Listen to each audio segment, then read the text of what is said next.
This is Reaganism, a podcast dedicated to exploring where the Reagan movement lives today. I'm Roger Zakheim, your host, director of the Ronald Reagan Institute in Washington, D.C. On this episode of Reaganism, Roger sits down with Raj Shah, who is a managing partner at Shield Capital. They discuss defense innovation, autonomy in warfare, DoD acquisitions, and bureaucracy reform. Raj Shah, welcome to the show. Roger, great to be with you.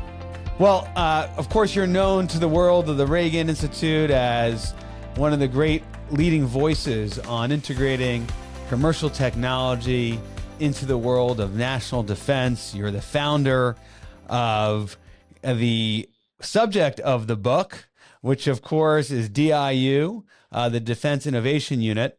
But we're talking today about that book called Unit X, How the Pentagon and Silicon Valley Are Transforming the Future War. And you wrote this book, Raj, with your co-author Christopher Kirchhoff.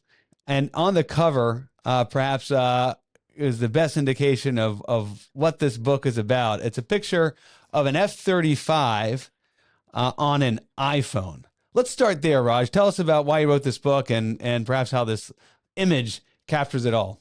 Sure. Thanks, Roger. And I do have to give credit to the late Secretary Ash Carter, who was the inspiration and the true founder of the Defense Innovation Unit. And in fact, we dedicate the book to him and all of the innovators that he's unleashed. And Secretary Carter, started and founded DIU back in 2016, to really solve kind of what you see on that cover, right? Which is, why has commercial technology outpaced or even accelerated when we think about software and low-cost hardware that are, great defense industrial base and Pentagon haven't been able to keep up with. So the F-35 was requirements were set in 2001, and the contract was let. It had full operational capability in 2016. But the iPhone, which by the way wasn't even invented in 2001, the iPhone, I think, what are we on, 17, 18, can't keep up, has 100 times the processing power as that F-35, which is our frontline tactical fighter. It's a flying computer. It's our fifth generation fighter. It is the Air Force and actually all the services that fly their best fighter. And you said the iPhone has what processing power compared to the F-35? 100 times more power than that F-35, which was, again, designed in 2001. If you think back then, Blackberries were state of the art. And it's a it's a kind of an encapsulation that there's two different types of procurement in this country. That's supporting enterprises and the consumer market outside of government, and then our government side. And, it's not to say that the government and its primes can't build the great things. Like, you want to build a stealthy airframe, you want to build an aircraft carrier, they're actually really good at that. But the value of software in this modern tech is different, and we need to deal with it differently. And that's really why DIU was set. And so your book, Unit X, that folks can get on Amazon, published by Simon & Schuster with their Scribner imprint, tells a story of, as you referenced before, Ash Carter and trying to deal with this problem. For our listeners and viewers, without being a total spoiler, because we wanted to get the book and read the story, just give us the thumbnail of how you, an entrepreneur, but also a Air Force pilot, kind of came across with that, Ash Carter's desk, as it were, office, and got this mission and took on the creation of this really unique entity. And in doing so, talk about why this became, the innovation unit that started out as Silicon Valley, and how different that was culturally from the world you were just describing of the Pentagon and its traditional industrial base. So you got to think back, Roger, to 2016. This was right after the Snowden revelations. People in the Valley had heavy amounts of mistrust of the government. Most venture firms at that time would tell their founders, don't try to sell to the Department of Defense. It's just too long, and it's not going to fit into the cycle of performance you need to show to raise your next round of financing. They were very skeptical. So this gap was wide. And when Secretary Carter came and visited, he was the first sitting secretary in 20 years to come out to the Valley, right? The Pentagon had missed the advent of the cloud, the advent of the smartphone, the advent of the .com world and the apps and internet. And and so he wanted to make a change. So he had set up this organization.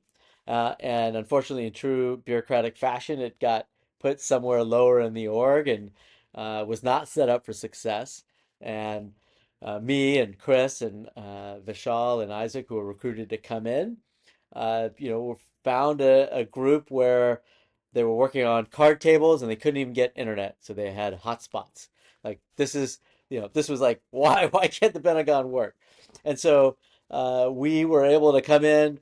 Secretary Carter gave us an immense amount of authorities that we had to negotiate for, and really was the Pentagon's embassy out there and was trying to build bridges, both from the human level, but also contractually, to prove to entrepreneurs that the DoD could be a good customer and to prove to the DoD that Valley's going to build tech that matters.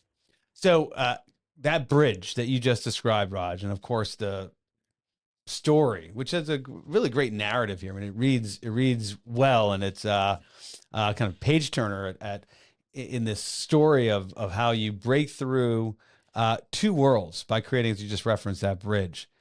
Talk about what you were going up against in Silicon Valley. You just hit on that a little bit, where the VCs were not interested in doing anything, investing in any entity that was going to do work with the Pentagon, but also talk about the mentality of the Pentagon and its willingness to play ball with, some new player, not even sitting inside the five-sided walls of the Pentagon, but, was going to reside out there in Silicon Valley. It wasn't always that way. But certainly by the time we get to 2016, there was a big, not just geographical gap, it was a cultural gap between the world of Silicon Valley and the Pentagon. Yeah, absolutely. Deep skepticism on both sides. We talked a little bit about the startup side and the investors and how hard it was to work. I mean, the challenge was a four-star general would come out to the Valley, meet a tech company, love the tech because it was really helpful, and said, man, I really want this. I need it. Tells his action officer, let's get some. But that four-star may not have had the budget, nor the authority, nor the acquisition vehicle. And so the startup then spends 6 months doing endless meetings and says, boy, this went nowhere. So that was a challenge. And so we wanted to put teeth behind anything that the Pentagon said.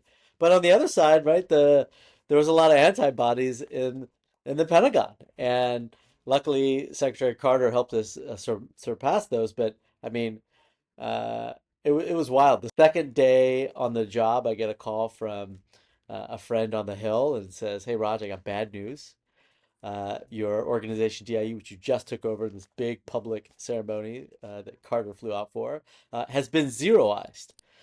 I've never been on the Hill like you, so I don't know what that means, but it doesn't sound good. It does not sound good. Right? And so what I learned is not only is your budget zero, it's doing it with prejudice so that no one can even move money into it. And so we had basically 3 months to prove our value. So we hop on planes and get out there. And of course, in the Pentagon shuffle of this office, ours getting moved from one part of an undersecretary to the secretary's office, the admin team says, well, we don't have to deal with these people anymore. So our government credit cards got canceled in flight, and so we couldn't even check into our hotel. Fast forward, fortunately, we had some great people on our team, some great acquisition individuals, some great technologists, and we were able to put points on the board by showing, hey, this really does matter. We can have combat effectiveness. And candidly, the combatant commanders were some of our greatest supporters and really helped us survive and then thrive. Well, one of the testaments of DIU is that it lasted beyond the administration in which it was created. It's the sort of thing that the test of a good policy, of a good idea, a good initiative is whether you can go from one party controlling the White House to another and something lasts. And that's certainly the case of DIU. And the Hill certainly has come around too. You have some great stories in their interaction with John McCain, who was at the time the chair of the Senate Armed Services Committee, and others who came around. But of course, Raj, throughout, and you write about this in the book, is Listen, Ash Carter, as you referenced, was the first Secretary of Defense to go to Silicon Valley in 20 years. That shouldn't have happened.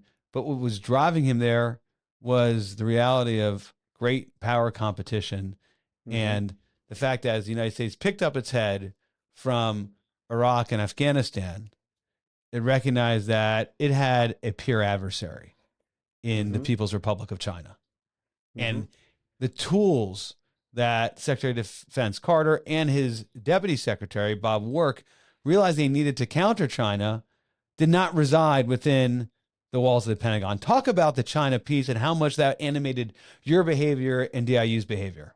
Yeah, absolutely. And you make also a good point, Roger, if I may, that the real success of DIU is that it survived across administrations and is now in the firmament of the Pentagon.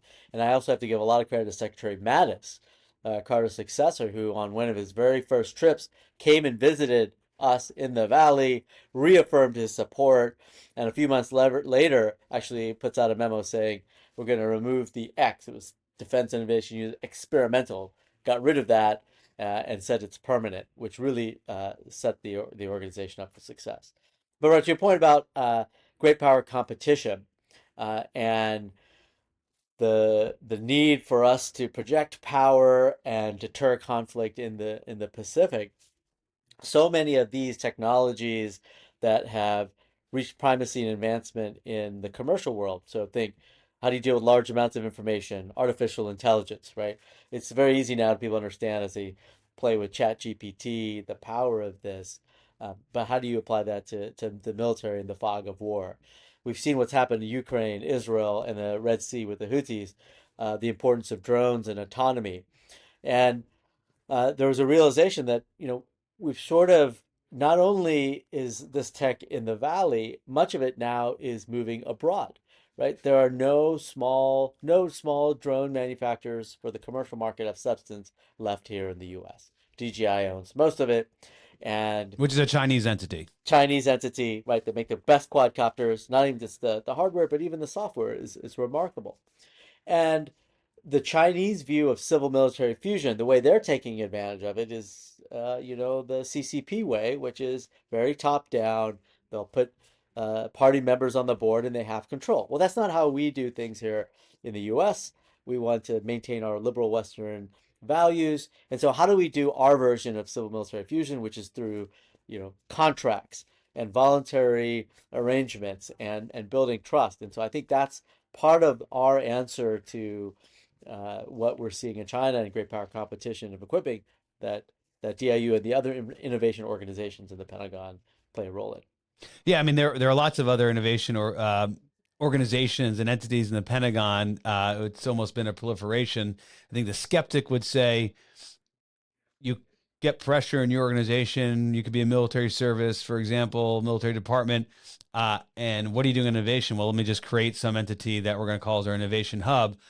Of course, the real measure is whether or not the Department of Defense and military services are actually producing the sort of innovative platforms and capabilities that are making a meaningful impact on the United States to prevail in armed conflict. Should that occur? Let's focus on that for just a couple of minutes. Where we are now, where we were. United States. You started this less than a decade ago. Has the progress been sufficient in your eyes? What could you point to say, you know what? We are materially better off as a military in terms of having stuff to prevail in armed conflict in Yeah. 2024 because of what DIU Yeah. started back in 2016, 2017. Yeah, I think humbly I would say we're in a much better No, place. And don't be humble. across Just give it like it in is. a couple of different ways, right? And I mean, I guess I can't personally take credit, or D, I can't take all the credit. But look, there are software factories now in the Pentagon where software is something that's valued. It's not just hardware, right? Previously, software was an afterthought. Well, that's partly why we have so many problems with the F-35.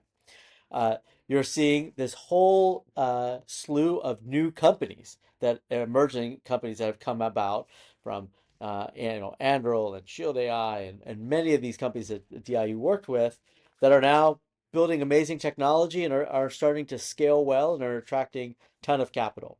If you look in the Valley, I've never met more entrepreneurs and founders that want to work in national security, build companies, more venture firms that want to invest in this area. I think 7 billion was put in last year.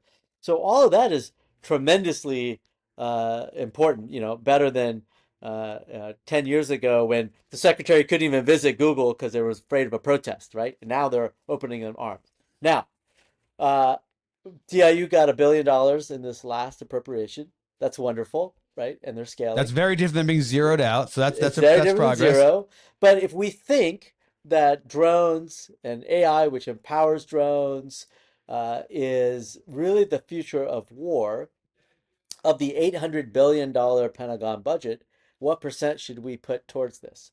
I would argue it's less than 1% now. Should we put 1%, 5%, 10%? And so I think there's still a matter of scale because everybody loves new things and innovation. It's harder when you have to then decide what are we not going to do?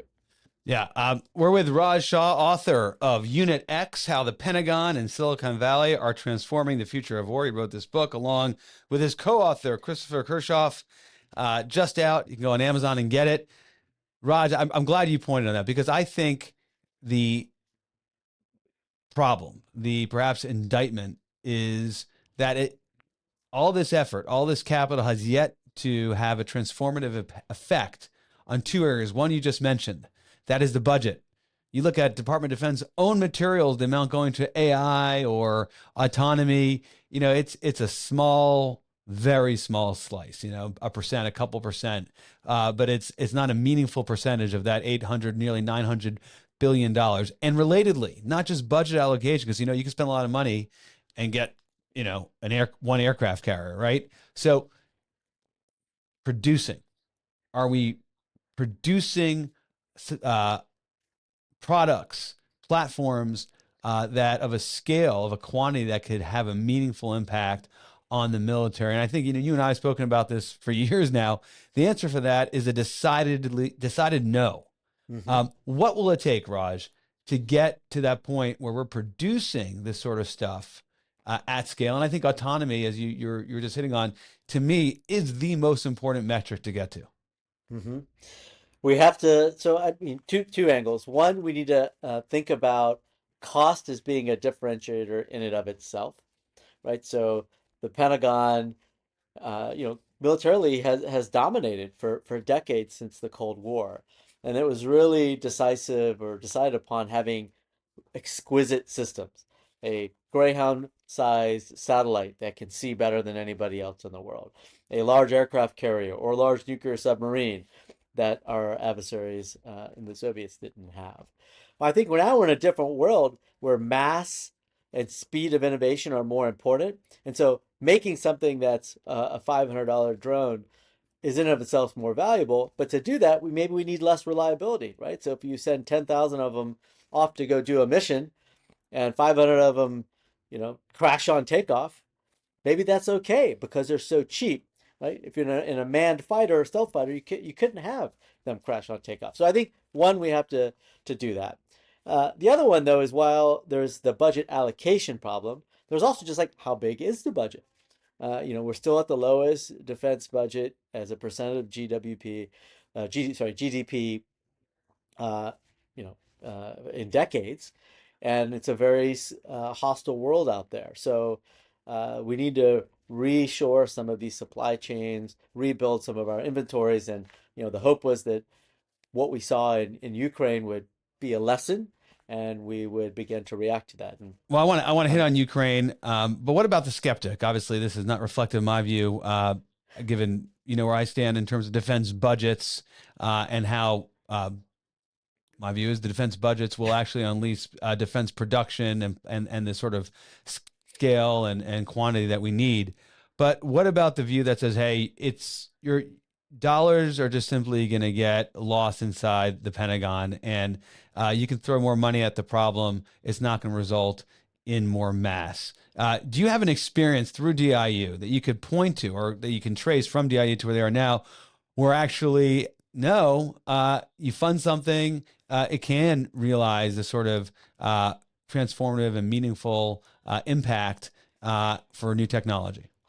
Yeah, I mean, there's countless examples of that, and uh, clearly the Pentagon can always be more efficient, right? There's so many ways, but at some point we have broader issues here that we have to decide when 75% of the budget is entitlements and mandatory spending and interest, right? There's only so much trade space, but that's a broader issue. If I think about specific examples, it's, you reference this story about John McCain who sees this small software effort that we built in the operations center that runs all the air wars in the Middle East. We built a tool that helped tanker planning go more smoothly, and it resulted in Senator McCain canceling a large Air Force procurement and basically telling the Air Force to do it in a different way. And it was resulted in the design of this first software factory called Castle Run. And then they went and did a whole bunch of other applications at far less cost, but far faster, which is even more important. So I think there's a lot of things like that we can point to early companies that the organization got to work with, from Joby and Saildrone and Shield and even Andril, that are now scaling. Raj, do you know when I was convinced that DIU was going to be successful? I'd love to hear I'm not sure you do, but to me, the moment that I figured DIU was gonna gonna actually have this meaningful, perhaps transformative impact, is when they opened up an office inside the Pentagon, which of course is dripping with irony, but it it. actually reflects the other side of the challenge. You had to have an office out in Silicon Valley, and subsequently opened offices in other innovative kind of pockets of the United States. But to truly be successful and to impact the program managers and those with funds, DIU actually had to evangelize within that five-sided building dripping with bureaucracy. Talk about that. And it's a bit of a twist, but I think it also is a reflection of reality. Yeah. I mean, most of our battles, Kenley, were not in the valley. They were in the building. And it was, trying to win the hearts and minds, if you will, of people to understand that, this could work. It was a good use of time, money, and we weren't going to embarrass people. And you had made the comment earlier that there are groups in the Pentagon that people ask, hey, what are you doing that's different, innovative? And they have an innovation office and they sprinkle little innovation everywhere. I used to say that if DIU, X at the time, was really successful, it would sunset. You won't need Mm. it because the larger program and the larger animal would adopt these new methodologies. And I still believe that to some sense, that you don't want it separate from the core processes. And I think over scale that's going to happen. And it's again, things are so different now than they were 10 years ago. There's ton of interest on both sides, and now it's delivery of result that's most important. One of the areas that I think has been a big win for DIU in terms of demonstrating its impact and the significance of what it has done over these years was when Frank Kendall, the Air Force Secretary, pushed forward CCA, the Collaborative Combat Aircraft, and new players. Andrew prominently had an opportunity to participate and would seem to have surmounted the so-called Valley of Death. This is going to be the first big program of record that the Air Force is pursuing, with autonomous systems infused with AI, in the combat realm.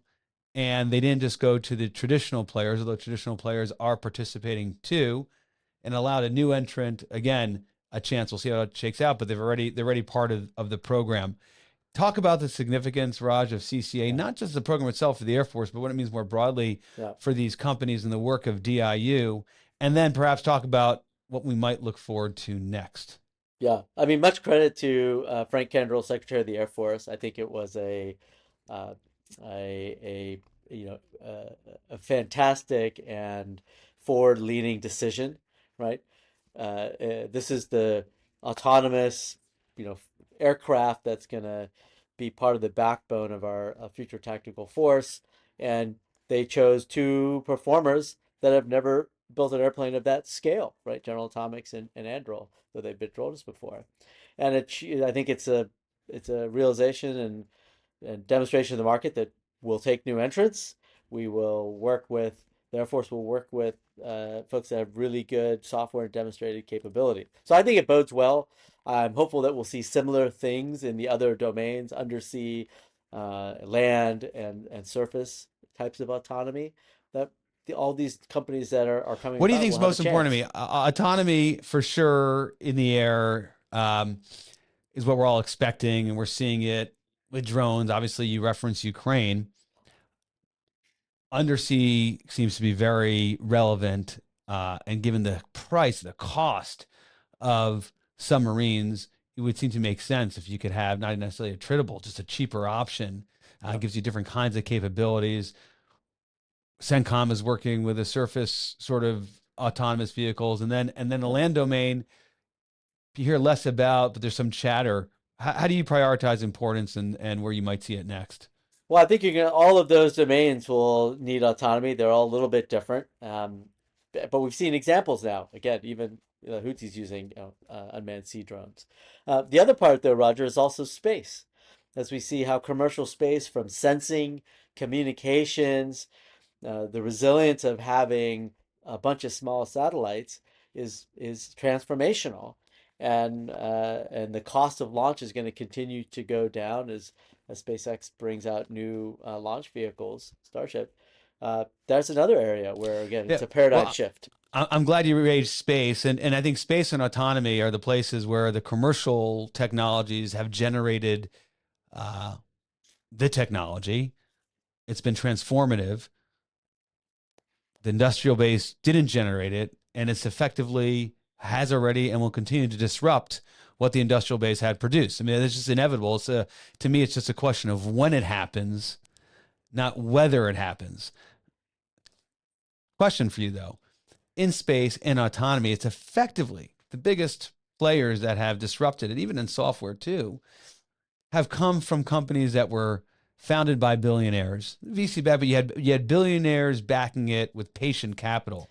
Of course, DIU is not betting on a billionaire willing to throw money at a problem and wait out the federal government's attempts to try to stall it penetrating the defense market. What's your prospect of actually having the non-billion dollar billionaire backed entity Yeah. actually have a meaningful impact in defense Yeah. and the future of the industrial base? Well, I think it's great potential, Roger, because it really is patient capital. As fast as the department is now moving, it's still, a slow place, and that's okay. You just need to be able to plan for that. Uh, when DIU had started, I think the private capital, venture style capital that was going into startups focused on defense was, I don't know, 200, 300 million a year. Now it's 7 billion. Hmm. So there is a lot of capital. And the reason those companies were founded by billionaires at that time, there was not private markets to support it. That's changing now. And so a founder with a really great idea that's captivating to customers and they're willing to work hard has the opportunity to build a real company. And that's because it's $1 trillion market at the very least. And that's still real money. Even in the era of $3 trillion market cap companies, you can still make money. A venture capitalist will still want to throw money at a market that's going to be turning out, even with all the limitations that you've articulated, nearly $1 trillion a year. Absolutely. And, it's really meaningful work, right? You're helping preserve democracy. You're keeping people safe if it's done the right way. And I think founders and engineers and people want to be part of something bigger than themselves, and this gives them that Well, I'm opportunity. glad you raised that. I mean, it's the mission here, coming to you from the Reagan Institute, where its values, principles, and ideals around freedom that animate us, and I know animates you in your service, in your career. And we have the adversary, the primary adversary in this domain. It's not the only one, but the one that's leading is China. Give me your take. We talked about this a little bit earlier in the conversation. How are we doing against the People's Republic of China as it relates to technology? We Well, do, as you know, I'll frame it with this, with our innovation base, National Security Innovation Base report card. We look at where the United States is. I've been doing this with the National Defense Strategy Commission. I mean, there appear, there may not be parity, Are they close to superiority in any domain, or do you still think we have it? Give us your take, Raj. It's mixed. In some things, mass manufacture of low cost drones, okay, they're ahead. If we think about the next creative AI models and companies, well, they're here, right? The top tier large language model companies are here, and so my view is we have to double down on what makes America and its allies strong, which is the free flow of talent and the free flow of capital, and it's a great place to live. Free flow of talent, free flow of capital. That's our comparative advantage. Last one for you on the defense policy, and then we'll go to the lightning round. We're with Raj Shah, author of Unit X. Go on Amazon or wherever you get your books and give it a read. Towards the end of your book, you write something that I think is really important. I'd love for you to take a minute or two to unpack it. You write that the Pentagon must now strike a careful balance, recapitalizing older systems with new technology, while also building entirely new platforms around novel operational concepts. That's like Pentagon speak. But what you're saying there is we got all this stuff that we use today, the tanks, the manned ships and all that. That needs to be recapitalized. You should talk about that at the same time that we get the new things, the new autonomous systems, software-driven, AI-driven stuff. Talk about that for a minute. Yeah. I think it's a reflection of moving beyond us versus them. I think in the old first days of DIU and other innovators, old bad, new good, and there's this battle. I think now there's finally this recognition, it's not either or, it's and. We need these older systems. Like, you're not going to get rid of ships. You're not going to get rid of troops. Like, there's still a physicality to deterring and prevailing in war. And so we need to have enough. We have the smallest Navy we've had since the Cold War. We have less fighter jets than ever, just airplanes in total. And so there's the realities of being in places around the globe. We need to recapitalize those, not just in number, but also in capability of adding software and modern things. So we have to do that. Plus, these disruptive types of technologies, small drones. And it's really hard to do. And historically, we've done those only in, real crises, which are wars. And I think what everyone's working on is try to do that before it happens. One time you're aware that we did do that with the peacetime military buildup happened by the namesake of the institute to which I come from. Of course, Ronald Reagan did that before preventing a hot fight in the Cold War, and obviously it was decisive. One follow-up on that. Seems to me that there's great pessimism about the U.S.'s ability to manufacture and produce. What can technology, if you're a DIU in 2024, they bring you back in from the bullpen. Doug says, I've had enough, I need a vacation.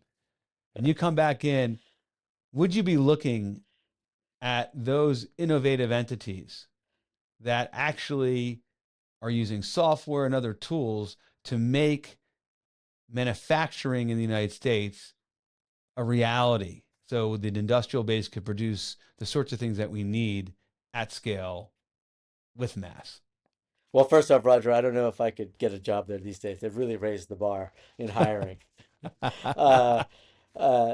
Look, I think so, right? This unsexy supply chain manufacturing, you're starting to see new entrants in, bringing innovation to manufacturing. How can you optimize things with software? And so I think that's the next step. We're seeing it. But do you get the sense semiconductors. Do you get the sense our industrial base is truly leveraging those tools today? The fantastic companies that have produced, the ships and the tanks that we use today. My sense is they're not, because they haven't had to. But what's your take? Yeah, of course they're not. But this is now the forcing function. This is where I think the Pentagon can be a very demanding customer and say, I need this at this price point, this schedule. If you don't, now I have other options. And so this is the next, I think, area for significant change.